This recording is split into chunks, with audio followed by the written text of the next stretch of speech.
Sir नमस्कार, नाव सांगा आपलं सर. माझे नाव श्रीकांत विश्वनाथ आराग. मी पोलीसमध्ये आहे आणि माझा जिल्हा बुलढाण्यावरून आलोय.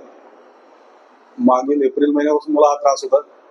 भरपूर प्रयत्न केले, औरंगाबादला डॉक्टर दाखवले, बुलढाण्यामध्ये स्वतः दाखवले आणि 1 ते 1.5 लाखापर्यंत माझा खर्च झालेला आहे. एवढं करूनही माझं काहीच झालं नाही. शेवटी MRI केला.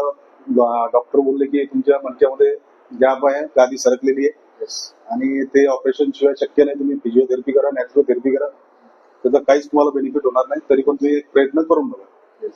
तर माझी वहिनी आहे, तर वहिनीच्या शेजारी तिची मैत्रीण आहे वहिनीची माझ्या, तर तिला सेम हाच प्रॉब्लेम होता माझ्यासारखा. तर ती अक्षरशः रेगत चालत होती. तर तिने सर मला तुमचा नंबर दिला होता की तुम्ही एकदा तरी प्रयत्न करून पहा. तर मी पण म्हटलं जाऊ दे, आता एवढं करून बसलोय, आता एकदा जाऊन बघू, हा एक चान्स घ्यायला पाहिजे. हा. तर मी इथे चोंडीमध्ये आलो, डॉक्टरांना भेटलो. पहिले 15 दिवस तर मला भरपूर पेन झाला, पण त्याच्या नेक्स्ट टाइम जेव्हा मी आलो, म्हणजे माझी ही तिसरी खेप आहे. तिसऱ्या खेपमध्ये मी पूर्णपणे बरा झालेला आहे. बाकी धन्यवाद.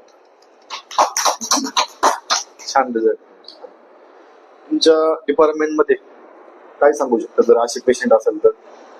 मी तर म्हणतो सर की सगळे पर्याय करून बघा तुम्ही, आणि जर नाहीच झालं तर शेवटी इथे चोंडीमध्ये या आणि डॉक्टरांना भेटा.